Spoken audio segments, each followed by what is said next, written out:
I'll take it from here. I think I can do it.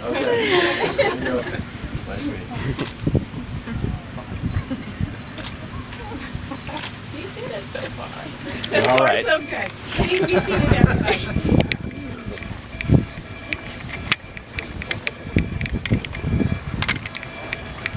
Welcome, everyone, to this gorgeous setting and to this beautiful and special day, the marriage of Callie Bear Mince's parents. Callie is Zeb and Bree's French bulldog. Bree and Zeb, Callie wanted me to thank you for finally making her legit. And she also wanted me to tell you that she really wanted to be here today. But since she couldn't, I had to improvise.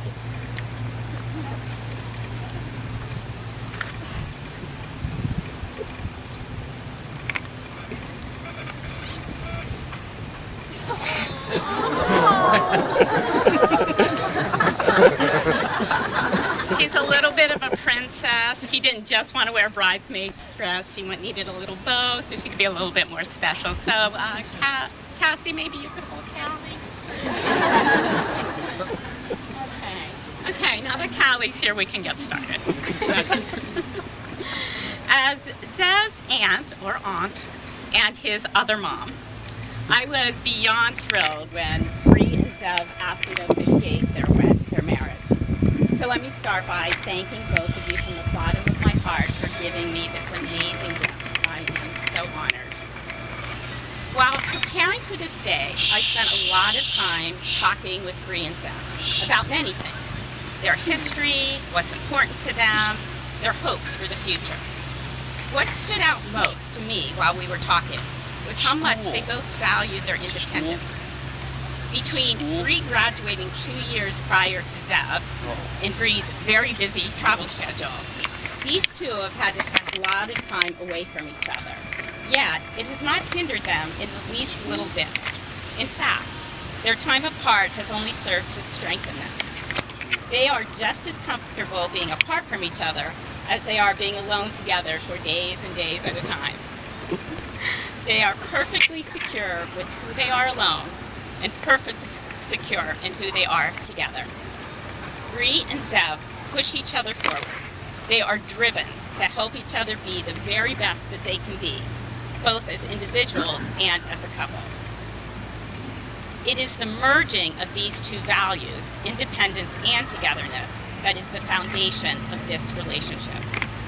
While Bree and Zeb are an amazing couple by themselves, a marriage is not just about a couple. When you get married, you're actually marrying an entire family. And speaking of families, I ask your parents to offer some advice to you as you begin this new chapter of your lives. So Bree, your mom, said, always respect each other and don't take each other for granted. Your dad said, realize that love doesn't conquer all, especially in the heat of the moment when there are miscommunications and misunderstandings. He advises you to equip yourself with strategies and coaching to be better able to handle the rough spots. Zeb, your mom, said, listen and know your own heart first. Share what is in there and let each other feel heard and validated. And your dad said to love and protect each other and create a nurturing and peaceful home. All four of your parents talk not about losing a son or a daughter, but about gaining a new son or daughter. Okay, so now let's talk about this beach hut that we're standing under. For those of you who don't know, in the Jewish religion, a chuppah is a canopy that symbolizes the home that a bride and groom will build together. I know to the average person this may look like a beach hut, and technically it is just a beach hut. but for the purposes of this ceremony, let's just all agree that for today it's a chuppah. Agreed? Yes? Okay, good. Now we can move on. Okay.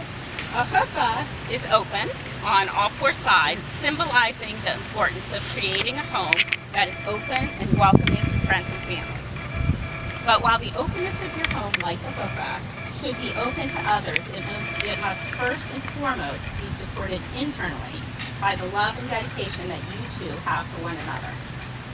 Bree and Zev, today you entered this chuppah as individuals, but you will leave it as husband and wife, blending your families and lives together. To visually symbolize the blending of your lives, you have chosen to have a sand ceremony. Here we have 2 vases of sand representing your lives before you found each other.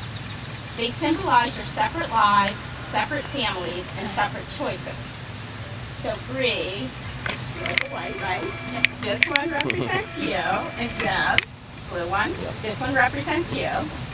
These containers of sand stand for all that you were, all that you are, and all that you will ever be as an individual. They represent your lives before today. In a moment, both of you will seal your bond by blending these 2 individual vases together. When you pour your individual containers of sand into the 3rd container, the individual containers will no longer exist, but will be joined together as one. Once the sand is blended together, it cannot be separated. Just as the sand cannot be separated, our wish for you today is that your love and your marriage and your lives will also never be separated. So Bree, if you hand your bouquet to Cassie. Bree, this one's for you.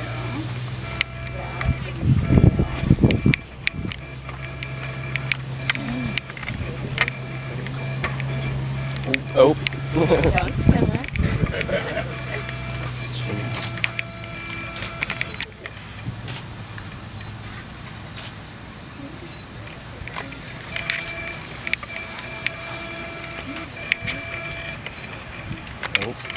We're going to clean all this stuff out. Symbol. Yes, it's symbolic. It's just symbolic. Just kidding.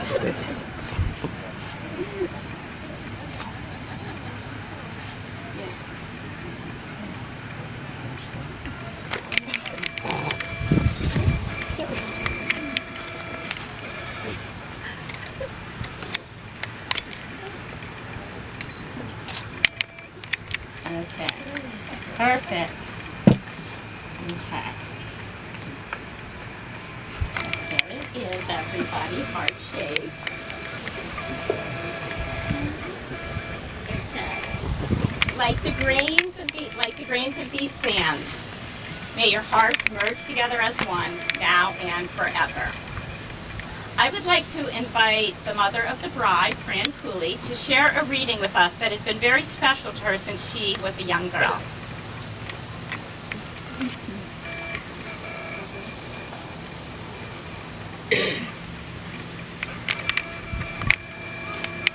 Good evening, everybody. This is a chapter from 1 Corinthians 13 that talks all about love. If I could speak all the languages of earth and of angels, but didn't love others, I would only be a noisy gong or a clanging cymbal. If I had the gift of prophecy, and if I understood all of God's secret plans and possessed all knowledge, and if I had such faith that I could move mountains, but I didn't love others, I would be nothing. If I gave everything I have to the poor, and even sacrificed my body, I could boast about it, but if I didn't love others, I would have gained nothing. Love is patient and kind. Love is not jealous or boastful or proud or rude. It does not demand its own way. It is not irritable, and it keeps no record of wrongdoing.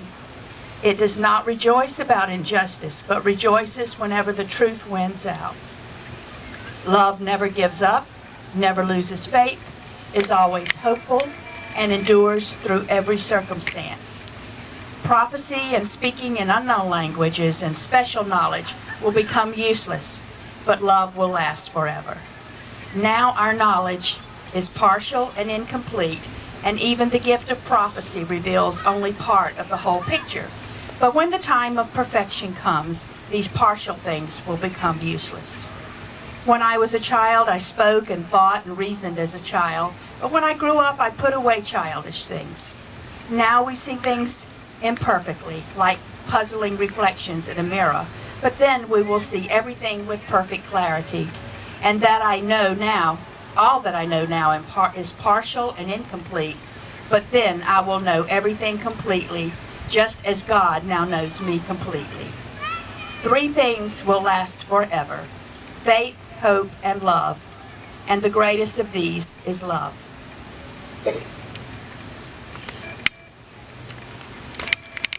And in conclusion, love summarizes the entire Old Testament law.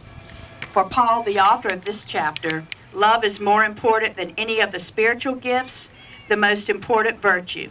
Love binds us all together in perfect harmony.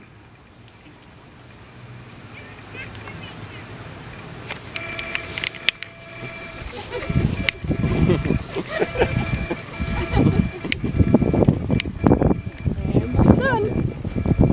Did I share it? Thank you, Fran. Okay, time for the fun part. Let's have some wine, shall we? Okay. Bree and Zeb, you are going to share in this cup of wine. This wine is a symbol of the sweetness and joy we wish for your lives together. Life is made up of many moments, some sweet and some bitter. This cup of wine is a reminder to you to savor the precious moments of sweetness.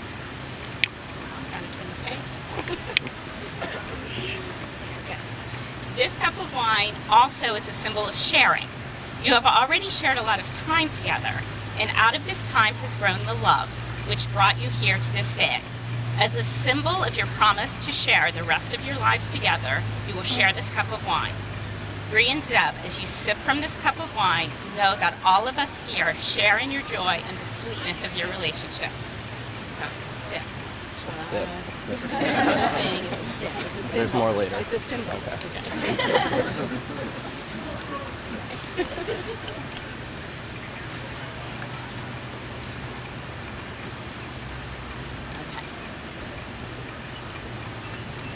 Okay. When Zeb and Bree got engaged last January, on a beach not too far from here, many well-meaning people were very concerned about how young they were. When I asked Bree how old she thought she would be when she got married, she said she imagined 2 possible scenarios. 1, she would have a career first, then get married in her mid-30s and have a family just like her parents. Or 2, she would fall in love quickly and get married in her mid-20s. She always kind of liked the second scenario better. She wanted to be a young bride and start a family sooner rather than later, and she was excited to create and share as many memories as possible with Zeb. Zeb thought he wouldn't get married until he was 25 or 26 minimum. Yep. But when Bree and Zeb moved to Connecticut after he graduated, Zeb knew without a shadow of a doubt that Bree was the woman he wanted to spend the rest of his life with. His exact words were, "There was no way that I was ever going to be with anyone else." Bree and Zeb did not need to wait 3 or 4 more years to be sure that they were right for each other. Their closeness and their strong emotional bond defies age. Zeb, your mom has always believed that you were born a wise old soul.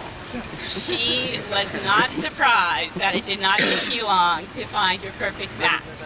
And of course, your perfect match turned out to be another wise old soul. I have known Zeb his entire life, and I have spent a lot of time with Bree over the last several years. So I can say with total and unequivocal conviction that these 2 amazing young people are absolutely perfect for each other. It may not be typical to get married at this age, but then again, Bree and Zeb are not your typical couple. So with that, ladies and gentlemen, I proudly present the story of Bree and Zeb, a love story told in 3 chapters. Chapter 1, in the beginning. Once upon a time, our beautiful bride Bree was a Pi Kappa Phi groupie. Pi Kappa Phi is a fraternity. And for those of you, so eventually though, she grew tired and I'm sorry for all the Pi Kappas that are here today. She did grow tired of them. And they're in the back, sorry boys. And declared, no more Pi Caps for me. Just as Bree was telling her best friend Kelly this news, one night while they were having a party to celebrate Kelly's birthday, a group of pie caps walked through the door, and among them was a dashing young man that caught Bree's eyes. His name was Zeb. Kelly quickly assessed the situation, looked at Bree, saw that she had that, he's really cute, look in her eye, and said, "Are you sure?" Bree, in fact, was not sure. She started talking with Zev and really liked him. They really hit it off. After their conversation ended, she got to thinking maybe she could make an exception to her no pie cap rule. So she went to go find Zev, and find him she did. There he was, in all of his glory, making out with another girl.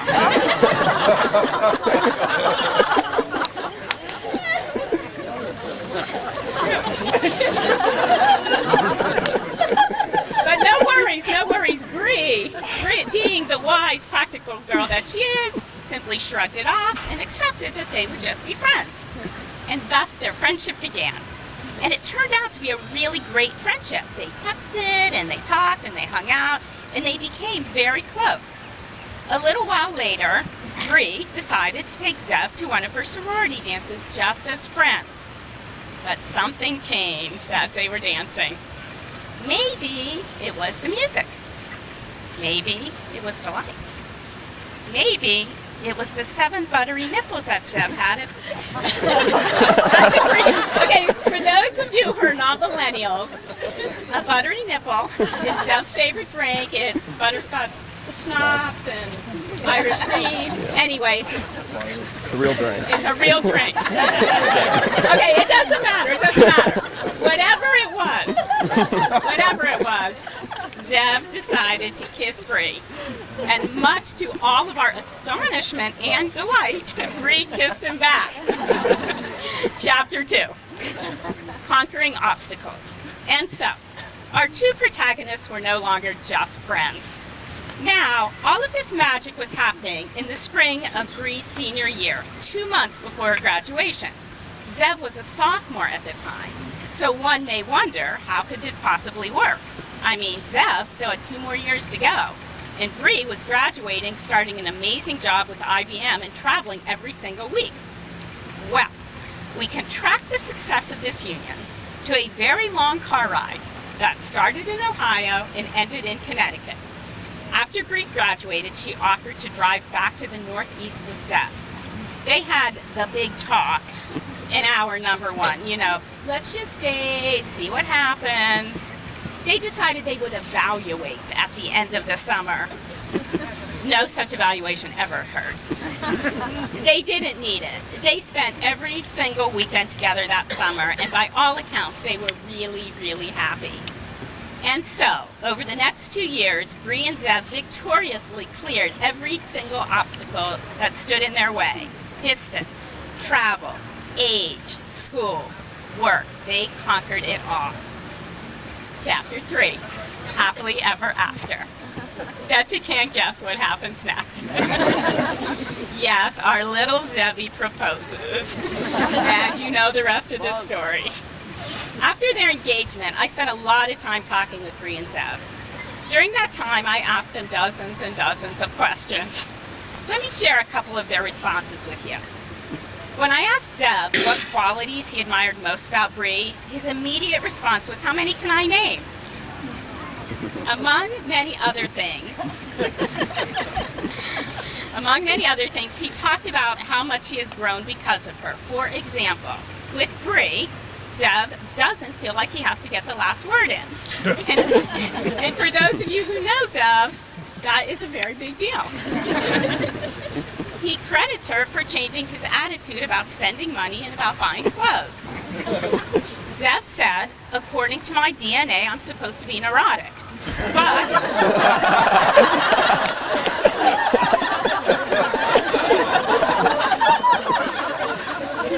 But because of Bree, I've moved closer to the center."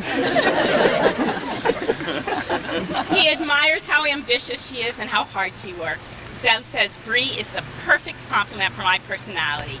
She is patient with me, she knows how to deal with me, and with her, I am never afraid to say how I feel. When I asked Bree what she admired most about Zev, she too said how much she admired his ambition. She respects how Zev is always interested in learning about new things. Whenever she asks him about something she just found out about, he already knows about it. She talked about how giving he is, and not just to her, but to other people as well. She loves that when she tells him something is bothering her, he immediately tries to fix it. And she admires that he's never content to just sit around. Of all of the questions I asked these two, my favorite response came from Zev. When I asked him how he saw his life in 5 years from now, he said, "Me and Bree will be killing it." When I asked him about 20 years from now, he said, "I'm going to have a kick-ass life because I have the greatest girl alive." Bree and Zev, as the two of you write the rest of your story, know that you are not alone. All of us here will be supporting you, loving you, and cheering you on. So here's to your kick-ass life. In just a moment, the two of you will be exchanging wedding vows and placing rings on each other's hands. Randy, please tell me you did not lose the rings. You're supposed to hold the rings. Thank you. I got them.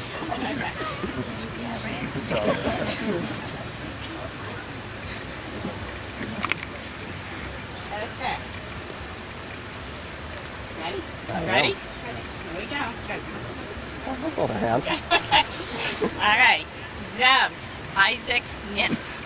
Do you take Brianna Lee Cooley to be your lawfully wedded wife, to have and to hold, to love, to honor, and to cherish now and for always?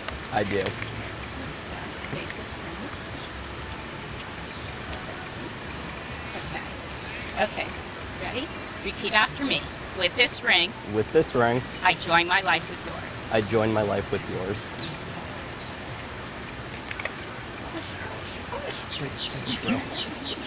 Yeah, you got it. We did Okay. Okay. Brianna Lee Cooley, do you take Zev Isaac Mintz to be your lawfully wedded husband, to have and to hold, to love, to honor, and to cherish now and for always? I do.